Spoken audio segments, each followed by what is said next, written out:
Bom dia novamente a todos os irmãos, sejam bem-vindos à casa do Senhor. Nós temos também connosco uma visita, seja bem-vindo também ao nosso meio. Nós não sabemos o que nos espera, Deus nos revelou, a senda é nova para nós, mas com o guia eu vou e cada passo espero dar com quem por mim perdoa. Vamos dar início ao nosso culto, entoando o hino número 346, onde ele guia. Podemos fazer o pé, por favor.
Deixemos também Deus falar a nossa alma, Cristo, e vamos entrar o hino número 424.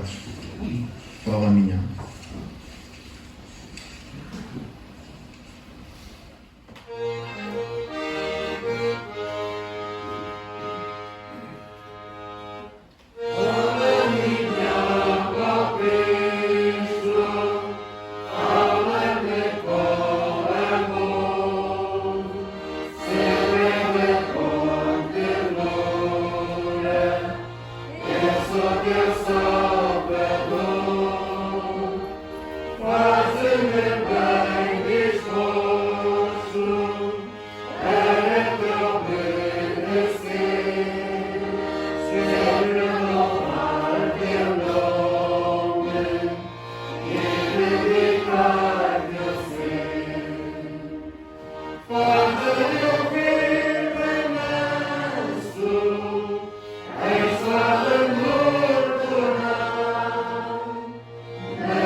Vamos pedir a bênção do Senhor também para o nosso culto, também para o seu servo Paz para a sua palavra nesta manhã.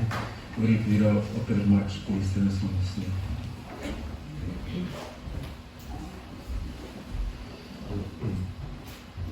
Pai, queremos te agradecer por mais este dia que tu nos estás a conceder. Queremos te agradecer por tudo quanto já tens feito por nós, por tudo quanto sabemos que ainda vais fazer. Obrigado porque sabemos que as tuas bênçãos não se resumem a um tempo, mas são para sempre. As tuas dádivas são para sempre. E nós estamos a desfrutar dessas dádivas. A desfrutar da tua sabedoria, da tua cuidado, da tua omnisciência, em nos guiar sempre. Pedimos,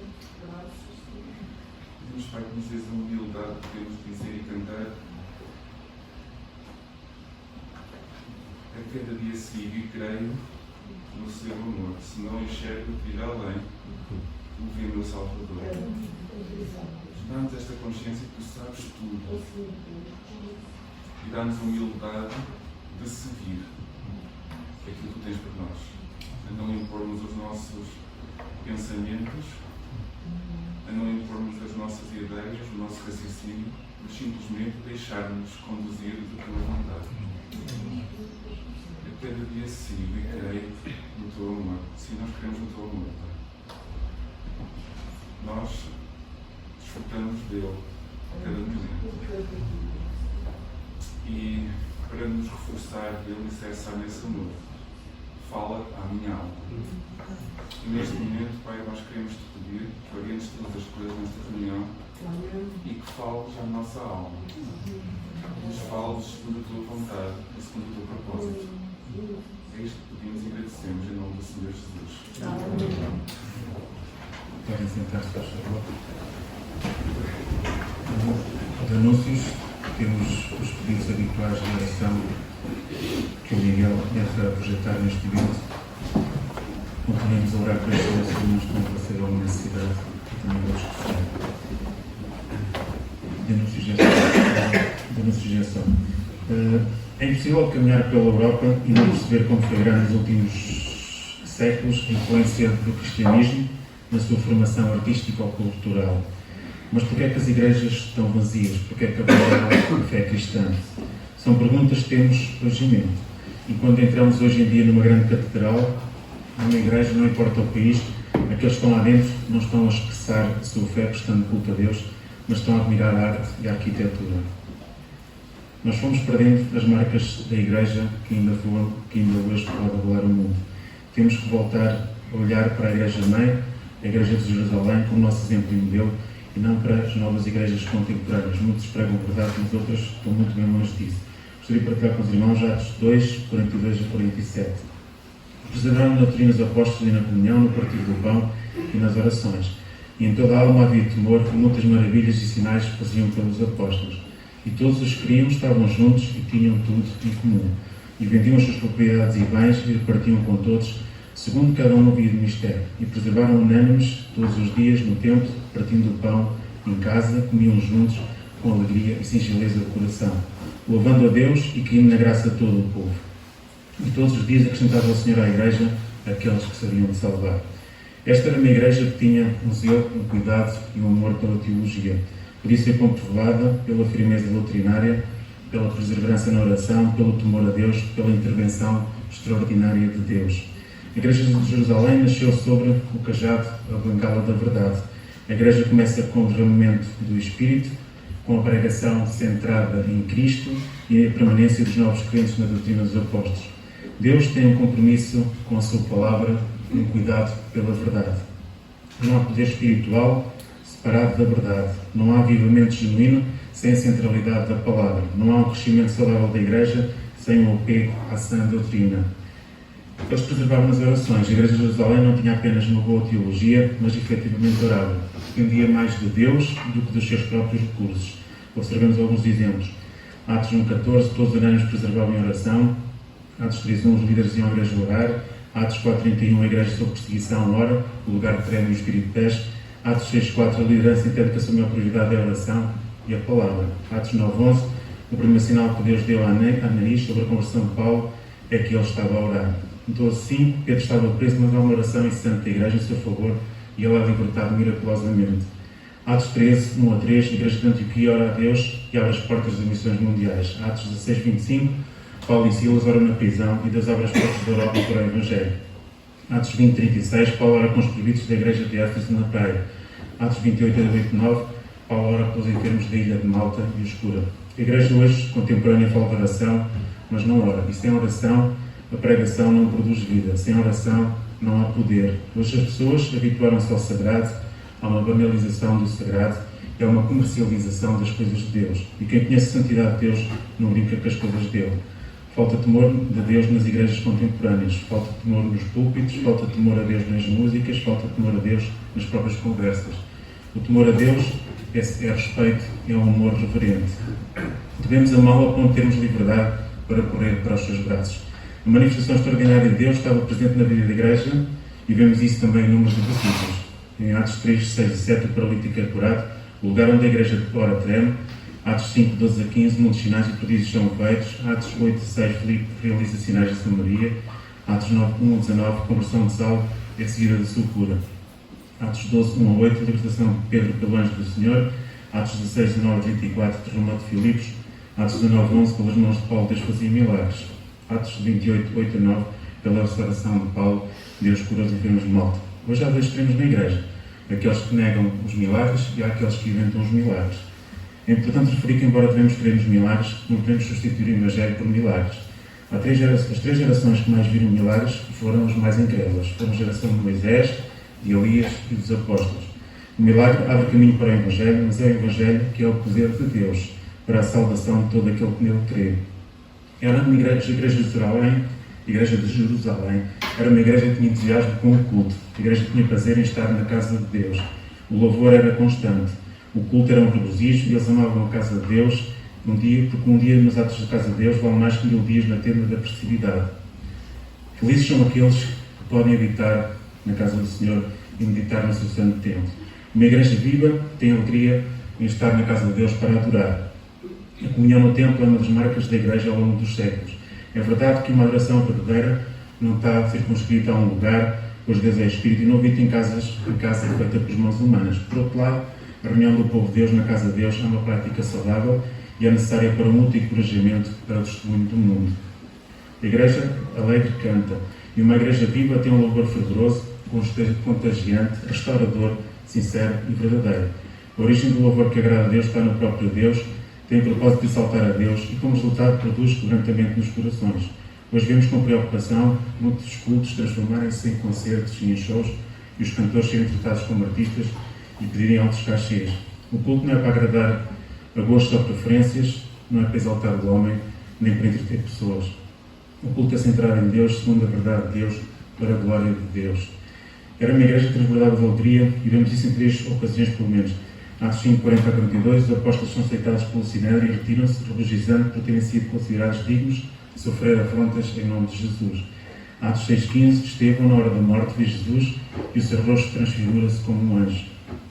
Atos 13,52, os discípulos de Antioquia, Síria, mesmo perseguidos, transbordam da alegria e do Espírito Santo. Esta era uma igreja que misturava o sofrimento com a adoração. Era uma igreja que valorizava a comunhão. Os crentes tinham prazer de estar juntos e preservavam na comunhão. Todos os que creram estavam juntos, partiram o pão de casa em casa, e reuniam-se no templo e também nos lares, e faziam isso com frequência. Onde desce o óleo do Espírito, há aí a união entre os irmãos, e ordena ao Senhor a sua bênção e vida para sempre. Salmo 133 diz: "Ó quão bom e consolável é que os irmãos vivam em união." Cessam as brigas, as contendas, e brota o perdão e a cura. Os crentes eram sensíveis à condição dos necessitados e tinham em comum vender as suas propriedades e bens, distribuindo o produto entre todos, à medida que alguém tinha necessidade. Os crentes converteram o coração e o seu bolso. Havia desapego aos bens e apego às pessoas. Quem não ama o seu irmão não pode amar a Deus. O amor prático é a evidência do verdadeiro discipulado. Não somos conhecidos por aquilo que falamos, mas somos conhecidos por aquilo que fazemos. Esta Igreja de Jerusalém era uma igreja que produzia um impacto na sociedade da altura. A igreja era comprometida com a verdade, era santa, mas não era Santa Roma. Os crentes eram alegres, festivos e íntegros. A sua alegria era contagiante e por isso contagiavam as pessoas. O estilo de vida da igreja tinha um impacto grande na sociedade. Pela graça de Deus, eles tornavam-se melhores maridos, melhores esposas, melhores filhos, melhores pais, melhores estudantes, melhores profissionais. A Igreja de Jerusalém vivia com Deus e fazia a obra de Deus, por isso crescia em número. A Igreja crescia por ação divina. Lemos em Atos 1,15 que eram no início 120 membros, depois em Atos 2,41 já eram 3.000 membros, em Atos 4,4 já eram 5.000 membros, em Atos 5,14 uma multidão já se agregava à Igreja. Em Atos 6,7 o número de discípulos é multiplicado. Em Atos 9,31 lemos que a Igreja expande-se para a Judeia, para a Galileia e Samaria. Atos 16,5 igrejas são estabelecidas e fortalecidas no mundo inteiro. Se quisermos descobrir o segredo de uma igreja poderosa, precisamos de voltar ao livro de Atos. Precisamos de investigar como a Igreja Apostólica viveu e como é que ela cresceu. Deus não mudou e os seus métodos não mudaram. Cabe-nos voltar a esses mesmos princípios e eles obedecer. Sabemos que as lutas são muitas, assim como as investidas do maligno. Porém, a Igreja de Cristo segue vitoriosa em direção ao alvo que Deus lhe designou. Satanás, por mais que tente, jamais conseguirá prevalecer sobre a Igreja do Senhor. Temos em Mateus 16,18: "Sobre esta pedra edificarei a minha Igreja, e as portas do inferno não prevalecerão contra ela." Antes de escutarmos a palavra que Deus tem para nós esta manhã, vamos intitular o número 467, que não Deus és tu, e temos que facilitar os contentes. Vamos aproveitar também para perguntar as nossas ofertas para a oração. Senhor.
Vamos agora abrir os nossos corações de lançamento para a mensagem que Deus vai nos trazer para nós neste momento.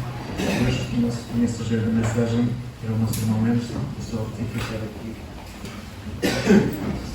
Vou se tapar.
Foi?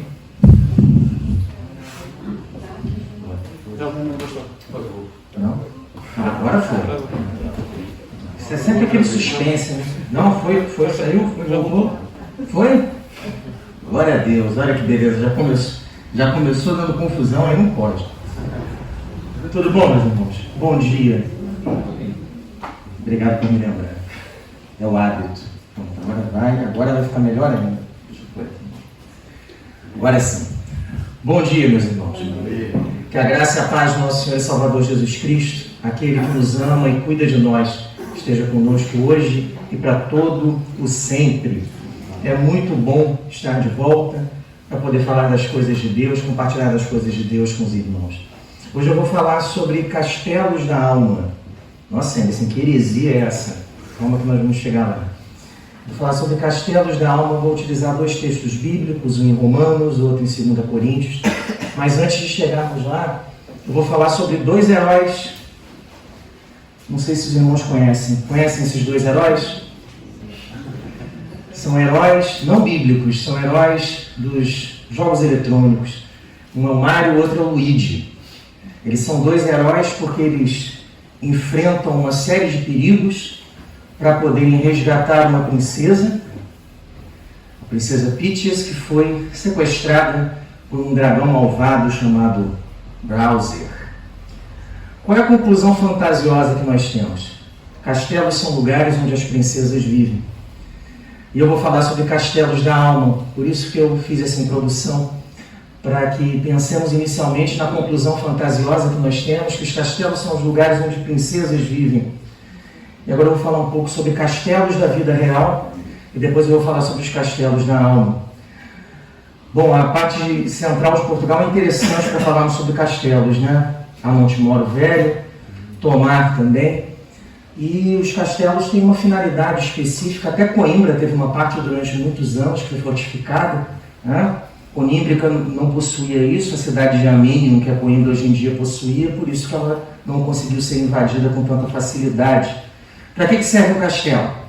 Primeiro, para que alguém possua uma vantagem bélica. Eu tenho uma vantagem de combate. Eu normalmente construo o castelo numa posição mais alta, mais elevada, e eu tenho uma vantagem no campo de batalha. E olha que eu estou falando de castelo da alma, mas eu começo pelos castelos da vida real. O castelo serve também para proteger um território de determinadas invasões. Quando eu tenho uma fortificação, fica mais difícil que essa fortificação seja invadida. O castelo serve também para manter o poder. Quando eu possuo um castelo, eu tenho uma vantagem territorial, uma vantagem bélica, e eu consigo manter o poder e manter o território. E ele protege pessoas e bens considerados valiosos. A ideia é evitar uma invasão. O invasor, quando vem, encontra um local fortificado, bem armado, protegido, e ele tem dificuldade de chegar naquela posição privilegiada. Vamos parar de falar de castelos e vamos para a Bíblia. Epístola aos Romanos. Eu vou falar um pouquinho sobre o capítulo 6, 2 versículos. Mas antes eu vou fazer uma introdução só para chegarmos lá e te dar vontade também de você ver o estudo bíblico, que é sobre o tema de Romanos. Olha só, Romanos dá uma introdução inicial. Capítulo 1, versículos 1 a 15, o Paulo faz uma introdução, se apresenta como apóstolo, diz que tem vontade de ir à igreja, não pôde ir à igreja até aquele momento, mas ele intenta ir porque ele quer alcançar a região da Espanha com o Evangelho e precisa da igreja de Roma. Depois, do capítulo 1, versículos 16 a 32, o Paulo avança e ele fala sobre o tema principal da epístola, que é a justificação mediante a fé em Cristo Jesus. Paulo diz o seguinte: olha, para que alguém seja salvo, declarado justo no reino de Deus, ele precisa de Cristo. Não é por obras, não é pelo que eu faço ou deixo de fazer, não é se eu sou dizimista, se eu oferto, se eu vou todos os domingos à igreja ou não, se eu oro muito ou pouco. É lógico que essas coisas são todas importantes, mas o Paulo fala que o principal para a salvação é Cristo. Continua o Paulo, do Romanos 2, 1 a 3, 8. Paulo diz o seguinte: apagou aí alguma coisa? Calma aí, não apaga não, aguenta até o final. O pessoal já não quer mais me ouvir, já estão me sabotando, ele deve ser o Abel. Olha só, depois de Romanos 2, 1 a 3, 8, o Paulo entra num tema e ele diz o seguinte: os judeus precisam de Cristo. Os judeus tinham uma ideia equivocada e eles achavam o seguinte: Abraão cumpriu toda a lei, e por ele cumprir toda a lei dentro do coração, Deus o escolheu. Isso não é verdade. E o judeu defendia isso. E ele dizia o seguinte: todo aquele que cumpre a lei se salva pela lei. Todo aquele que vive pelas obras se salva pelas obras. E o que o Paulo diz é: eu sou judeu e eu acreditei nisso por muitos anos. Eu acreditei nisso por mais de 30 anos. Até o momento em que Cristo apareceu para mim e disse: salvação é comigo, não é com o homem. Continua em Romanos o Paulo, Romanos 3, versículos 9 a 20. Ele diz o seguinte: não há nenhum justo na humanidade. Não há nenhum justo, todos pecaram, todos se extraviaram, estão destituídos da glória de Deus. Romanos 3, 21 a 31, Paulo entra em outro tema. A justiça de Deus para a salvação, ela só pode ser alcançada mediante a fé em Cristo.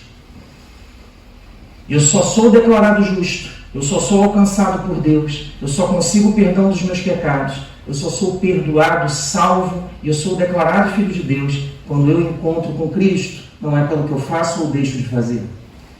Capítulo 4, outro tema que o Paulo coloca, versículos 1 a 12. Abraão não foi justificado pelas obras, como eu já falei, mas pela fé que ele depositava em Deus. Continua no capítulo 4, Paulo, outro tema. A promessa de Deus foi cumprida através da fé mediante a graça, não por obras. Paulo vai para um outro capítulo, capítulo 5. Através de Cristo nós somos justificados mediante a fé e alcançamos a paz com Deus. Vários dão contato. Versículos 12 a 21 do capítulo 5. Paulo faz uma alegoria e diz o seguinte: nós tivemos dois representantes. O primeiro foi Adão e o segundo foi Cristo. O primeiro falhou e o segundo e o último Adão cumpriu à risca os desígnios de Deus e por isso somos salvos. O que o Paulo faz em Romanos então? Paulo diz em Romanos do capítulo 1 ao capítulo 5 o seguinte: salvação é com Deus. Deus salva, Deus cura, Deus liberta mediante a fé, através de Cristo, e eu preciso dele para me salvar. Não é por obras, não é por mérito, não é pela minha força de vontade, nem pela força do meu braço. Deus salva através do seu Filho. Só que o Paulo, quando ele chega a esse ponto, ele faz essa declaração de quem aceita Jesus como seu Senhor e Salvador já está salvo, ele tem uma ideia de que ele abre as portas do reino dos céus de uma forma que parece que ele está dizendo o seguinte: quando eu estou com Cristo, eu já estou salvo, não preciso fazer mais nada. Então deixa eu sentar aqui no meu banco e deixa que a vida acontecer. Eu não preciso fazer mais nada, eu já estou salvo mesmo. vida que segue, eu posso viver do jeito que eu quero. Porque o perdão e a graça de Deus são muito grandes e Ele vai me perdoar de tudo que eu fizer. Não importa o que eu faça, Ele continua a me amar e Ele continua a se preocupar comigo. E aí o Paulo muda o contexto. Ele vai para o capítulo 6. E ele entra no capítulo 6, é sobre isso que eu vou falar inicialmente. Ele diz o seguinte: a obra redentora de Cristo ela não é uma desculpa para que eu viva de qualquer jeito, para que eu viva uma vida sem preocupações com o pecado e com suas consequências. Paulo vai do 1 ao 5 falando do amor de Deus. Quando ele chega no capítulo 6, ele diz o seguinte: não abuse do amor de Deus. Não viva uma vida de qualquer jeito. Não faça isso. Não abuse da graça e da misericórdia de Deus. É sobre isso que eu vou falar inicialmente. Depois eu vou para o segundo texto. Depois nós vamos falar sobre os castelos da alma. Vamos ler então aqui Romanos, capítulo 6, versículos 1 a 2. Eu vou ler na Almeida século 21, que talvez esteja um pouco diferente da sua, que deve ser a Almeida corrigida, ou revista e atualizada. Mas a ideia sempre é a mesma. Eu só uso essa versão porque ela é um pouquinho mais contemporânea. Romanos capítulo 6, versículos 1 e 2, Almeida século 21, e já deu um mau contato aqui. Mas antes de eu ler, eu vou orar e pedir ao Senhor que nos abençoe. Pai, obrigado, Senhor. Obrigado. Porque a cada dia que estamos aqui, está mais próximo da Tua vida. Somos gratos porque sabemos que aquilo que o Senhor prometeu, o Senhor cumpriu. E vai cumprir até o final. Então, Senhor, cuida da nossa alma, cuida do nosso coração, para que a Tua palavra produza fruto, para que a Tua palavra nos edifique, transforme a nossa vida, impacte o nosso coração e nos convide, de forma clara, a vivermos uma vida de santidade, a separarmos o puro do vil, o justo do injusto, e o que te agrada e o que não te agrada. Faz assim na nossa vida, é o que nós pedimos e agradecemos, Senhor, em nome de Jesus. Amém. Olha o que a palavra de Deus diz para nós. Eu vou passar rápido por aqui. Paulo vem e fala sobre a graça de Jesus, fala que a graça de Jesus é suficiente. Quando ele chega no capítulo 6, só em 2 versículos, ele já começa assim. Olha, que diremos então? Permaneceremos no pecado para que a graça se destaque? De modo nenhum. E aí ele faz para mim uma das afirmações mais assustadoras da Escritura. Nós que morremos para o pecado, como ainda viveremos nele? É daqui, Abel, que está dando isso? Acho que eu posicionei esse fiozinho direito. Ainda acho que é você, né? Mas tudo bem. Olha só. O que a palavra de Deus diz para nós aqui? 3 coisas essenciais. Primeira, quem é crente não deve permanecer na prática do pecado. Para começar, Paulo já vem e chuta a porta. Não abusa da graça de Deus. Quem é crente não deve permanecer na prática do pecado. Aí ele vem e chuta a porta outra vez. Viver no pecado sem arrependimento é abusar da graça de Deus. É abusar da graça de Deus. E aí ele vem e fala uma terceira coisa. E aí essa é assustadora. Os crentes morreram para o pecado. Os crentes morreram para o pecado. Para tudo, eu vou fazer algumas perguntas que afligem o meu coração e eu acredito que afligem o seu também. Vamos lá. Se nós morremos para o pecado, por que nós continuamos a pecar? Já pensou nisso? Vamos lá. Se nós somos crentes, por que é tão difícil resistir ao pecado? Se eu morrer para o pecado, é fácil. Então, morreu, deixa ele ali, morreu. Por que é difícil resistir? Mais uma coisa. Pecar é abusar da graça de Deus? É ou não é? Por quais razões nós não conseguimos morrer para o pecado? Eu já estou presumindo que nós não morremos não, tá? Não de forma plena. Por que isso acontece? Eu sou convertido, irmão é convertido, nós somos convertidos. Por que nós não deixamos de pecar? Será que eu não sou convertido? Será que eu não sou salvo? O que acontece? Mais uma.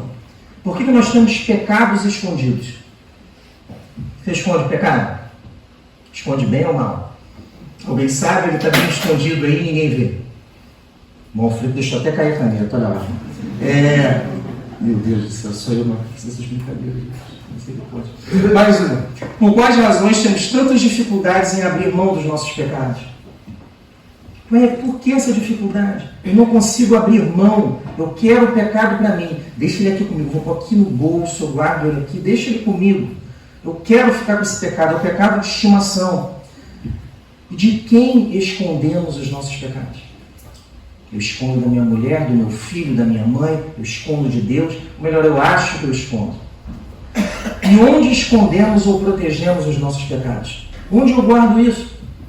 Onde é que eu guardo esse pecado? Onde ele fica? Onde ele é armazenado? Onde é o local onde ele é armazenado? Vamos lá. Informações importantes. Paulo está falando aos romanos. Paulo está falando para crentes. Não é para não convertidos. Paulo está falando para crentes. E eu estou falando com crentes. E a nossa audiência aqui, em grande parte, é composta por pessoas que já têm uma longa caminhada com o Senhor. Paulo está falando para crente. Não é para não convertido, não, tá? Aí nós falamos assim, os pecadores, né? Esses perdidos. Não, Paulo está falando para crente, tá? Segunda coisa. Ele está falando para crentes, primeiro, que já foram convertidos. Deus tirou a venda, trouxe para perto, converteu, mudou o coração e disse para essas pessoas e para nós: você vai por essa direção, muda e vai por essa aqui. Isso é conversão, mudança de vida. Segunda coisa, Paulo está falando para gente justificada. Gente justificada é gente declarada justa diante de Deus através do sacrifício de Cristo, como nós somos. Terceira coisa, Paulo está falando para a gente que já foi salvo. É gente convertida, gente declarada justa, gente salva, como nós somos. Nós os que somos de Deus. Só que ele está falando para pessoas em processo de santificação. E aí é que o problema fica mais difícil. Nós somos convertidos, justificados diante de Deus, somos salvos, somos adotados por Deus como filhos, somos declarados irmãos de Jesus. Olha que maravilha, que até agora está tudo bom, né? Toda essa parte, todo esse trabalho é obra de Deus.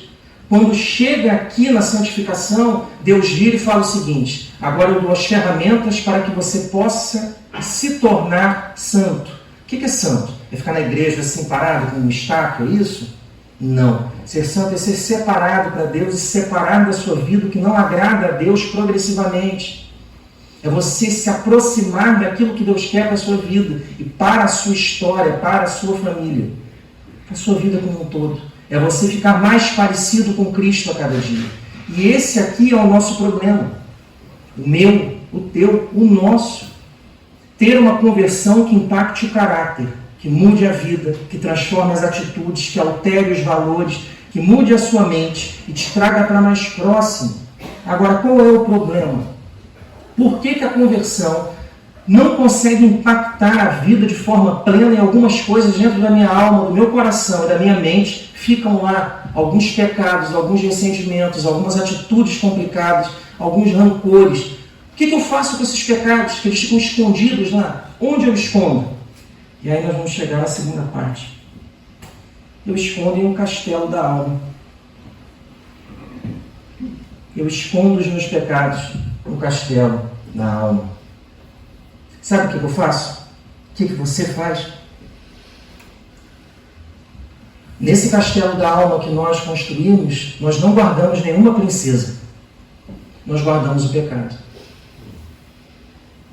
Você já parou para pensar nisso? Você fortifica a sua mente, você constrói uma fortaleza dentro da sua mente e você guarda o pecado lá dentro. Por que você guarda o pecado dentro da alma? Por que eu guardo o pecado dentro da alma, dentro de um castelo? A nossa natureza caída, ela faz o último esforço para que Deus não tome conta da nossa vida de forma plena. A nossa natureza caída reúne os esforços para o último ato de rebeldia. Eu pego, construo aquilo que mais de poderoso eu posso construir dentro da minha mente e eu jogo tudo que não presta lá dentro. E eu faço o seguinte, eu falo assim: olha, Deus, aqui o Senhor não entra, porque o Senhor daqui desse castelo sou eu. Aqui o Senhor não manda. Aqui eu não deixo o Senhor entrar, eu não quero. Eu não quero mudar, eu não quero conversão, eu não quero arrependimento, porque eu não me arrependo, eu gosto e eu quero fazer.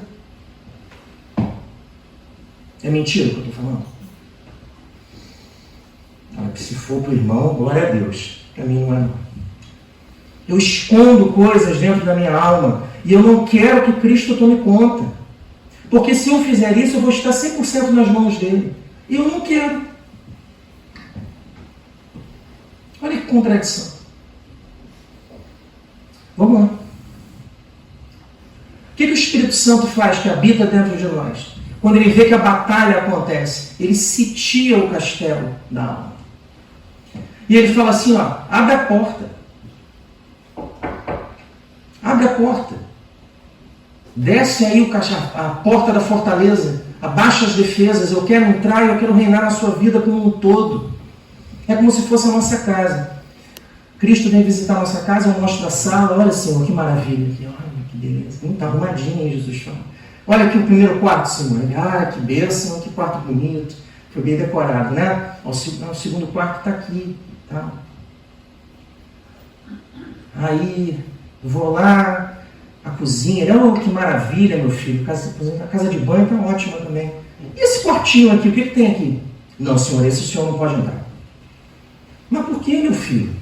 Não posso entrar? É como se Jesus não visse, né? Por que eu não posso entrar? Não, Senhor, não. É o meu quartinho de bagunça. Eu deixo as bagunças ali, as tranqueiras da vida, eu coloco ali. E nós achamos que Deus não vê. Só que Deus não entra porque Ele quer que nós nos rendamos. Ele quer que nós possamos abrir a porta do coração para que a última defesa da alma caia. Essa é a nossa parte, porque isso é santificação. Isso não é salvação, isso não é justificação, não é nada disso, isso é uma vida santa. E eu tenho que colaborar para me tornar mais parecido com Cristo. Eu preciso abrir mão e pedir a Deus para mudar de vida. Só que o problema é que eu não quero. Nós não queremos abrir mão de determinadas coisas. E por isso que a vida fica assim. E o Espírito Santo cerca aquele castelo e fala, desce aí a ponte, eu quero entrar. Aí eu, não, aqui não, Senhor, aqui não. Aqui eu não quero. E é por isso que o pecado não morre e permanece vivo nas nossas vidas. É por isso que ele não vai embora, porque ele está bem protegido. Ele fica lá. E ele aguarda uma oportunidade para fazer determinados ataques, porque ele não quer se render. Ele quer ficar lá. Ele quer ser poderoso na nossa vida e destruir, quando possível, a nossa comunhão com Deus. Fazer um resumão, então. Primeiro, nós construímos um castelo na alma. Todos nós.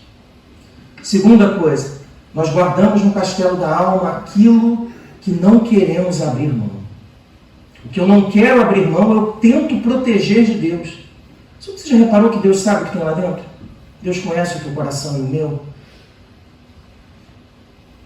Eu acho sensacional no livro de Reis, diálogos, palavras de Samuel, palavras do rei Davi, quando eles dizem que Deus não sonda a aparência do homem, mas Ele olha o coração. Você acha que Deus não vê o que você faz, o que eu faço? Nós protegemos o castelo da alma para impedir que Deus entre. Eu não quero que Deus entre. Não, aqui o Senhor não vai entrar. Na minha vida profissional eu não quero que o Senhor entre. Nas minhas mazelas eu não quero que o Senhor entre. No meu rancor, no meu ódio, nos meus preconceitos, nas minhas dificuldades, não entra. Não quero que entre. O castelo da alma é a nossa resistência final ao pecado. Vamos lá, vamos para a parte boa. Como é que eu resolvo esse problema? Eu vou tomar água porque eu já estou falando muito. Não vou pôr aqui não, você vai cair isso aí tudo de novo. Como é que eu resolvo os problemas dos pecados protegidos no castelo da alma? Eu falei do castelo, eu falei do conteúdo dele. E como é que eu resolvo isso? Deixa eu te falar uma coisa. Eu não sei. Deixa eu te falar uma outra coisa. A Bíblia sabe. A Bíblia ensina como é que nós podemos fazer isso. A Bíblia mostra o caminho para que essa fortaleza final, a fortaleza da alma, seja vencida, o castelo da alma seja derrubado. Ela mostra para nós como é que isso pode acontecer, e quem fala isso para nós através do Espírito Santo é o apóstolo Paulo. E eu vou pregar pela primeira vez em 2 textos e não em um só. Olha que maravilha, estou inovando, olha que maravilha. 2 Coríntios capítulo 10, versículos 3 a 5, também na Almeida século XXI. 2 Coríntios capítulo 10, versículos 3 a 5. Como eu venço, como eu convenço o meu coração a abrir a porta do castelo para que Deus entre e regenere a minha alma por completo. Como é que eu faço? Como eu posso fazer para que Deus haja dessa forma? O que eu devo? O que eu posso? Quais são as armas que eu tenho para lutar, para sabotar as minhas defesas e permitir que Deus faça morada definitiva no meu coração? Eu não estou falando de gente não convertida, não. Estou falando de crente, porque nós somos crentes. A palavra de Deus diz para nós o seguinte, olha aí, 2 Coríntios, capítulo 10, versículos 3 a 5, eu vou ler aqui com os irmãos. Versículo 3. Pois, embora vivendo como seres humanos, não lutamos segundo os padrões do mundo, pois as armas da nossa guerra não são humanas, mas poderosas em Deus para destruir fortalezas. Destruímos raciocínios e toda arrogância que se ergue contra o conhecimento de Deus, levando cativo todo pensamento para que obedeça a Cristo. E agora nós vamos para o que mais nos interessa nesse texto aqui. Como é que nós destruímos o castelo da alma? Como é que nós derrubamos o castelo? Como é que isso que está no meu coração, que eu não quero que Deus entre, como a Escritura diz que eu posso agir para que eu colabore com Deus nesse processo de santificação e isso possa ir embora? Vamos lá. Primeira coisa. A razão e a força humana não são capazes de destruir o castelo da alma. Você não consegue só. Que coisa, né? Não é pela sua vontade. Sabe por quê? Quem construiu o castelo? Você. Há quantos anos você tem ele construído?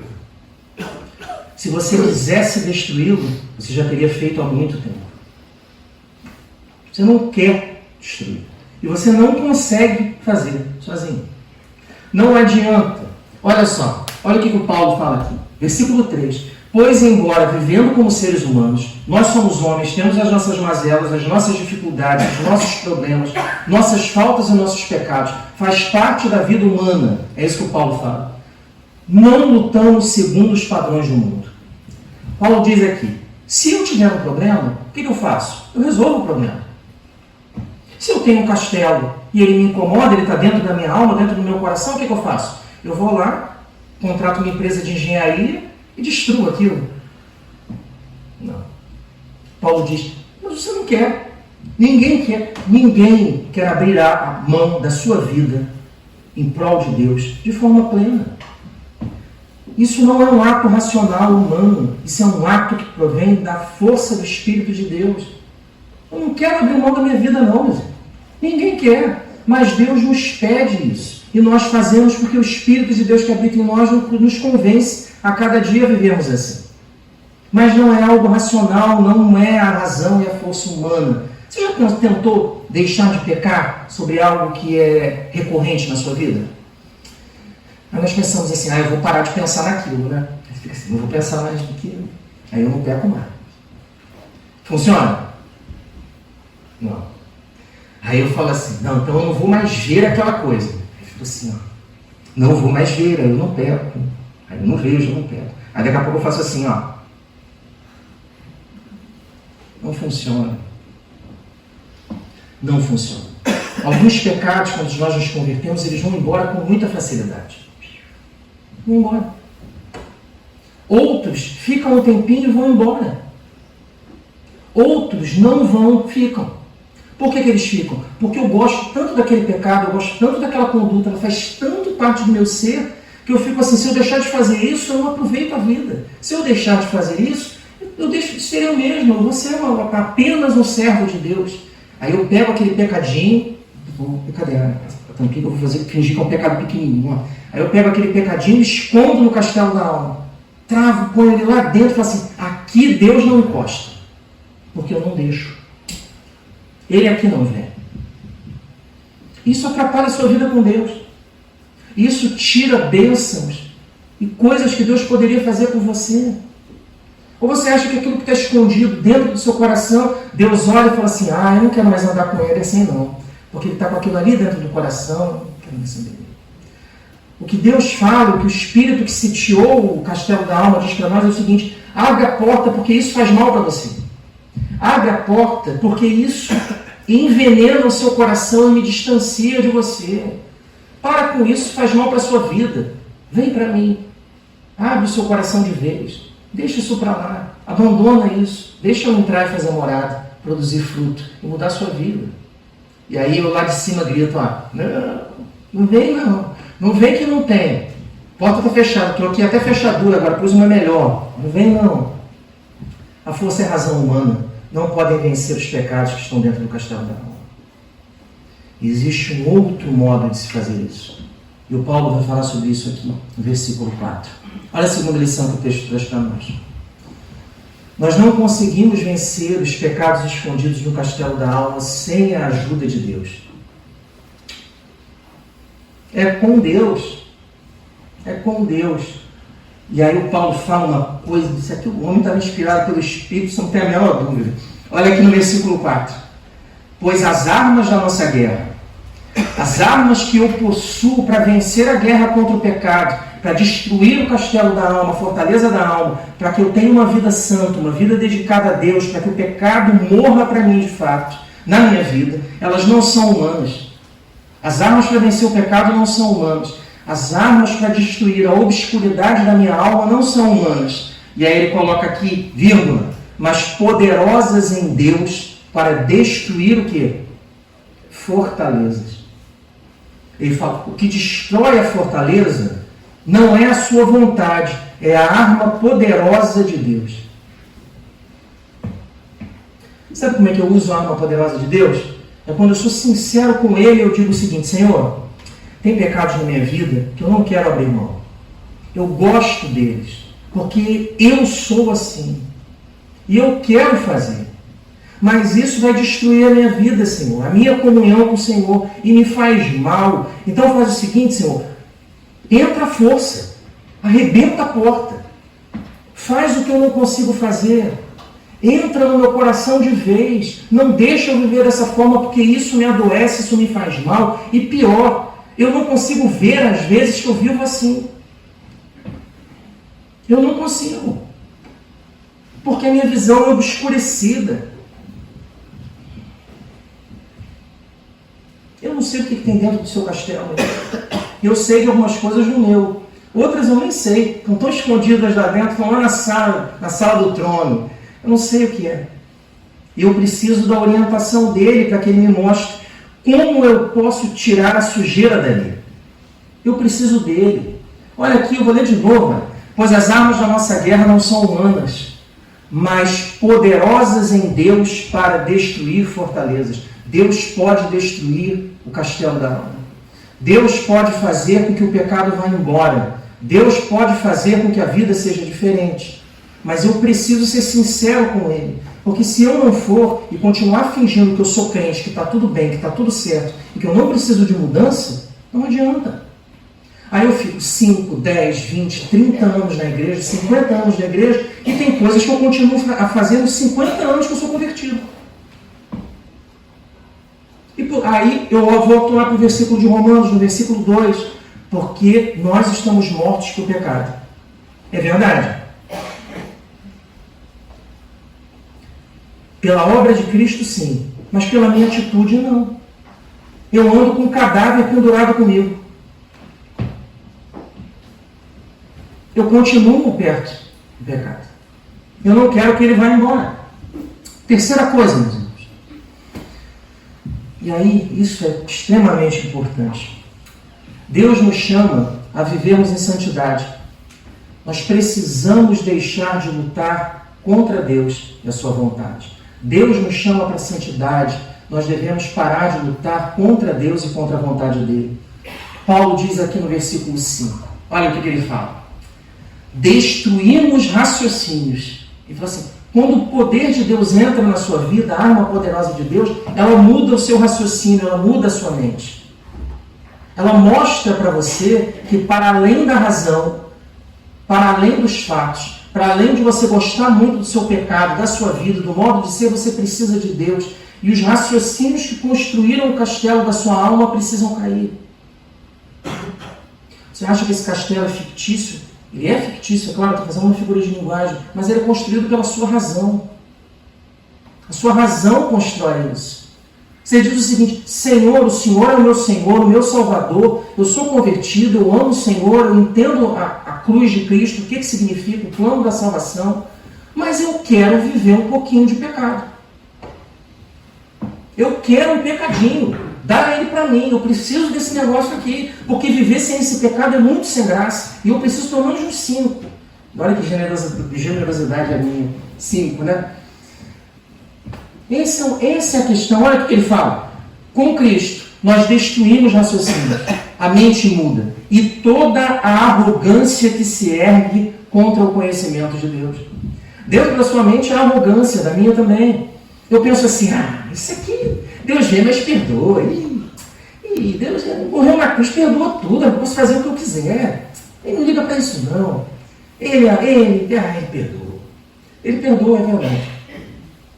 Mas eu sofro as consequências do pecado na minha vida. E não é bom sofrer as consequências do pecado. Deus fala para nós não pecarmos, porque Ele sabe que quando nós pecamos vai dar ruim, como diz no Brasil, no Rio de Janeiro especificamente. Vai dar ruim. Não vai dar certo. Vai dar problema, sua vida vai ter percalços, dificuldades, coisas vão acontecer que vão te prejudicar. Deus é um Pai amoroso e fala, não vai por esse caminho não. Vem por aqui que é muito melhor. Aí o que eu faço? Eu vou ficar por aqui, que aqui que é bom, Senhor. Destruímos raciocínios, a mente muda, e toda a arrogância que se ergue contra o conhecimento de Deus, levando cativo todo pensamento para que obedeça a Cristo. O que o Paulo está dizendo aqui é o seguinte, quando Cristo entra no castelo, ele pega aqueles pecados que estão lá e ele leva cativo, ele prende aqueles pecados, acorrenta eles e leva embora. Ele fala assim, agora isso aqui é tudo meu, vou levar. Seu castelo está limpo, não há mais nada aí. Ele pode ser destruído ou pode ser colocada coisa boa aí, ao invés de coisa ruim. Deus pede para nós uma vida de santidade, uma vida diferente, uma vida que faz diferença. É isso que Deus quer de nós. Então vamos para a conclusão? Olha só. Primeira coisa, lembra do castelo da alma? Lembra que ele está aí? Que nós é que construímos ele?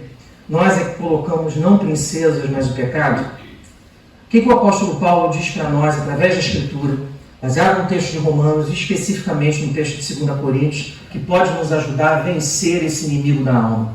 Primeira coisa, a razão e a força humana, elas não podem vencer os pecados escondidos no castelo da alma. Não é uma coisa que eu digo assim, não vou pecar mais, parei com o pecado, último dia, hein? Funciona? Eu já fiz isso várias vezes. Parei. Mas não funcionou muito para alguns, não. Não é razão, não é força humana. Não é deixar de olhar, não é fingir que não está, não é parar de pensar. É com a ajuda de Deus. Não conseguimos vencer os pecados escondidos no castelo da alma sem a ajuda de Deus. Sem Deus, não dá. Sem Deus, não é possível mudar de vida. Eu preciso fazer um compromisso de santidade com Deus e dizer o seguinte, leva isso daqui embora, Senhor. Entra aqui, tira o que está dentro de mal, de ruim no meu coração e leve isso daqui. Eu não quero isso, Senhor. Mentira, Senhor, eu quero sim. Mas eu não posso viver com isso porque o Senhor não quer que eu viva assim. Eu quero viver assim, mas o Senhor não quer que eu viva dessa forma. Muda o meu coração.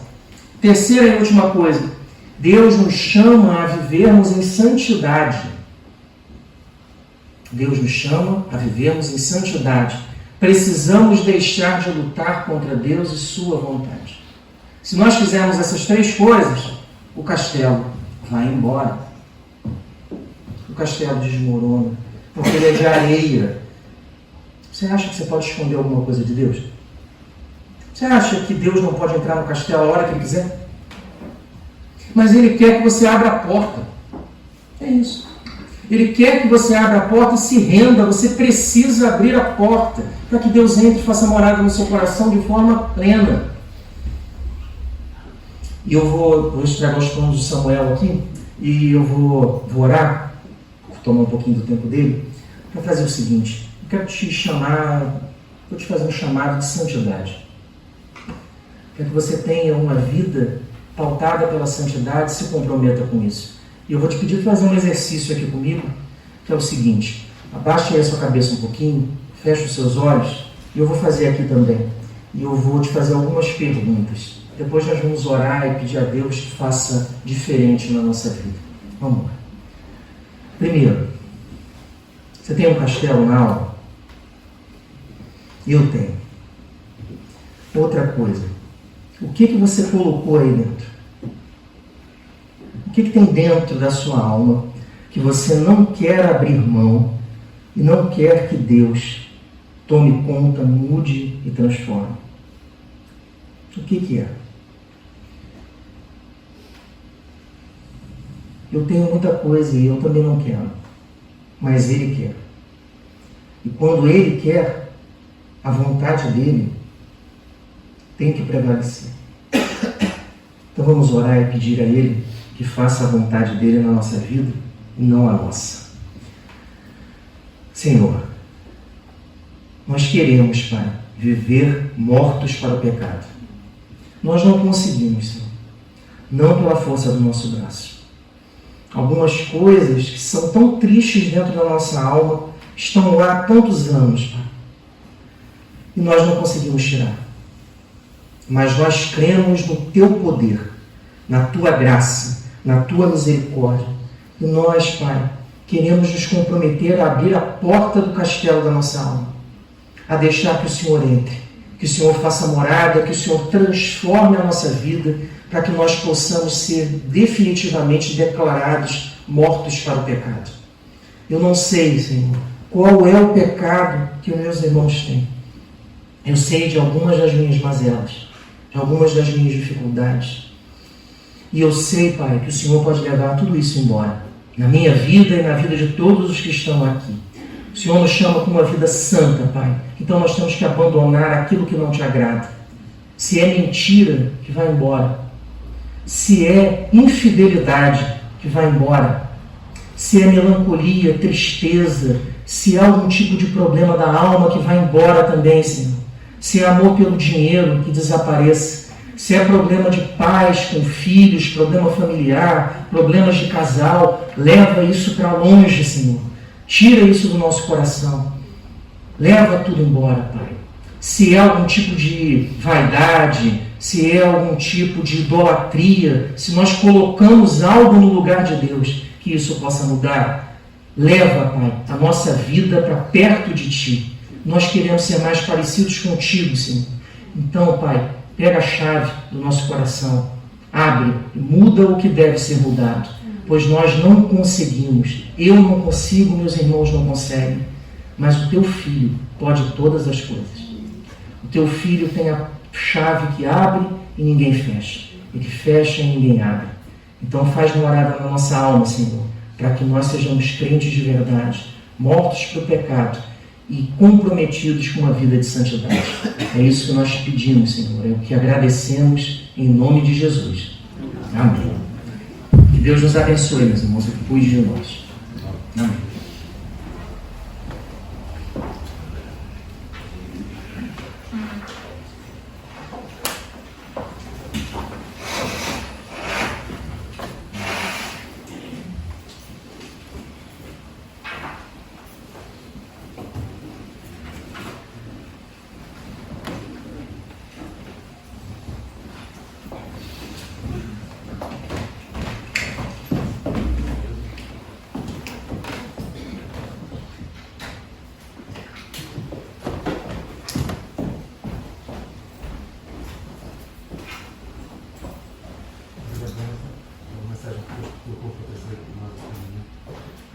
Um amigo já falou, desejamos um bom dia.